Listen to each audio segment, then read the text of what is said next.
Hello बच्चों, कैसे हो सभी लोग। स्वागत है आप सभी लोग का मेरे यूट्यूब चैनल पर। आप सभी लोग को क्लास 10 के जो स्टूडेंट्स हैं उनको लेके आया हूँ मैं दो चर वाले रैखिक समीकरण। चैप्टर नंबर 3 है आप सभी बबुआ लोगन के लिए। तो उनको हम सॉल्व करेंगे क्वेश्चन और इसकी प्रैक्टिस करेंगे क्वेश्चन की, ठीक है ना। तो चलो, दो चर वाले रैखिक समीकरण, ठीक है ना। इसको इंग्लिश में बोलते हैं टू लीनियर, ठीक है। इसको इंग्लिश में लिख देता हूँ, variable of two linear equation, ठीक है।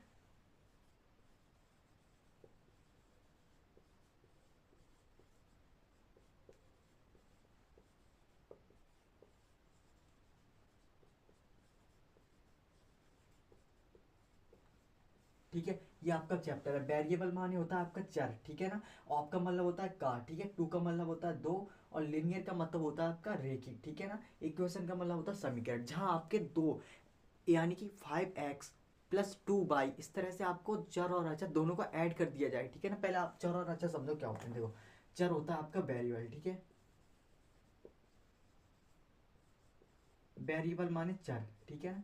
चर क्या होते हैं आपके एक्स वाई के जेड नंबर, जैसे कि एक्स वाई जेड, ठीक है ना। यानी कि ए बी सी डी वाले नंबर, ठीक है ना। ये आपके चर होते हैं, ठीक है। अब समझो अचर क्या होते हैं आपके। व्हाट इज कांस्टेंट, ठीक है ना। कांस्टेंट क्या होते हैं आपके, वो देखो आप लोग। देखो, कांस्टेंट, कांस्टेंट का मतलब होता है हमारा अचर, ठीक है ना। अचर पद क्या होते हैं आपके। अचर के पद वो होते हैं जो आपकी गिनती वाले काउंटिंग्स के नंबर होते हैं, जैसे 1 2 3 4 5 ये होते हैं ना।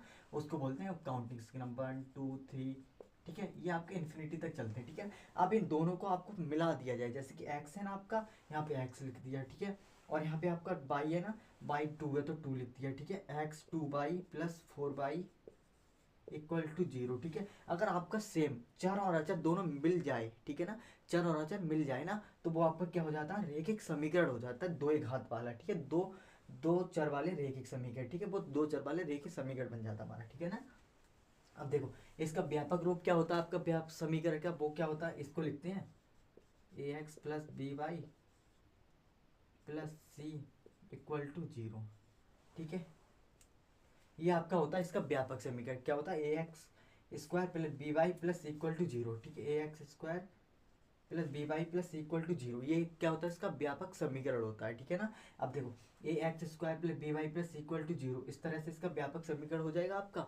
और क्या करेंगे, इसको नंबर से आपके, जैसे कि आपका यहाँ पे कोई भी चल रहा है, देखो जैसे चल रहा है आपका एक्स वाई, तो क्या करेंगे, इसको एक्स मान लेंगे यहाँ पे। और देखो, चाहो तो यहाँ पे स्क्वायर लगाना आप, तो देखो इसको लिखेंगे आप लोग A X plus B Y plus C equal to zero, ठीक है। यहाँ पे चाहो तो स्क्वायर स्क्वायर को भी हटा दो। जो समीकरण का व्यापक रूप होता है ना आपका, ये वाला होता है व्यापक, ठीक है। व्यापक क्या होता है आपका, ये वाला समीकरण। इसको क्या मानेंगे आप, इसको ए वन मानेंगे, इसको बाई वन मानेंगे, इसको सी वन मानेंगे, ठीक है। इसको क्या मानेंगे आप, इसको एक्स टू मानेंगे, इसको बाई टू मानोगे, इसको सी टू मानोगे, ठीक है ना। इस तरह से इसको मानना है, ठीक है ना आप लोग को। तो आपका ये समीकरण पूरा का पूरा निकल के आएगा, ये पूरा समीकरण सॉल्व हो जाएगा, ठीक है ना। जैसे कि कोई नंबर दे रखा होता है आपको, देखो यहाँ पे देख लेते हैं आपको, 3x प्लस 8y माइनस का 3 इक्वल टू जीरो। अब देखो, आपका यहाँ पे ए वन है ना आपका, इसको समीकरण वन मानेंगे हम, ठीक है। इसको समीकरण नंबर वन मानेंगे और इसको समीकरण नंबर टू मानेंगे, ठीक है ना। और देखो, आपका ये समीकरण दे रखा है, ये कितना दे रखा है आपको, ए, यानी कि ए वन, ये आपको मानेंगे एक्स वन, यानी कि इसको एक्स वन मानेंगे, इसको वाई वन मानेंगे, और इसको जेड वन मान लेना, ठीक है। तो यहाँ पे बी वन, यहाँ पे जेड वन, ठीक है। इसको जेड वन मान लेना, ठीक है ना। अब देखो, ऐसे ही समीकरण नंबर वन हो जाएगा आपका। और ये आपका दो, चाहो तो इसको पहला मान लो और दूसरा समीकरण लिख के इसको x two by two z two मान लो, ठीक है ना। इस तरह से इसको सॉल्व करना होता है। अब देखो, इसको मैं मिटा रहा हूँ अभी। और देखो, समीकरण के व्यापक रूप आपको मैं यहाँ पे लिख देता हूँ। इसका होता है A X plus B Y plus C equal to zero, ठीक है। इसको आपको व्यापक समीकरण के रूप में लिखना होता है। अब देखो, इसमें क्या क्या होता है आपका खास, जो खास होता है आपका, जो क्या क्या कौन सी विधियां होती हैं इसको बनाने की, वो विधियां और लिख लो। इसकी चार चार विधियां विधियां होती है। पहला होता है हमारा ग्राफीय विधि, ठीक है।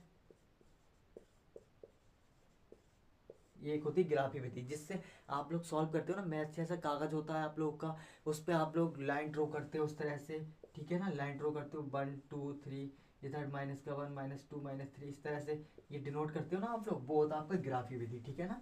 और दूसरा होता है आपका विलोपन विधि,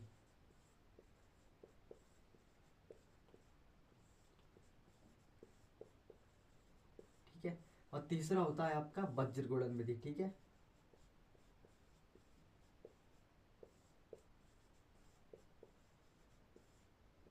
ठीक है, तीसरा वज्र गुणन विधि, और चौथा होता है आपका प्रतिस्थापन विधि, ठीक है, जिसको हम इंग्लिश में बोलते हैं सब्स्टिट्यूशन मेथड, ठीक है ना। तीसरा क्या होता है, प्रतिस्थापन विधि।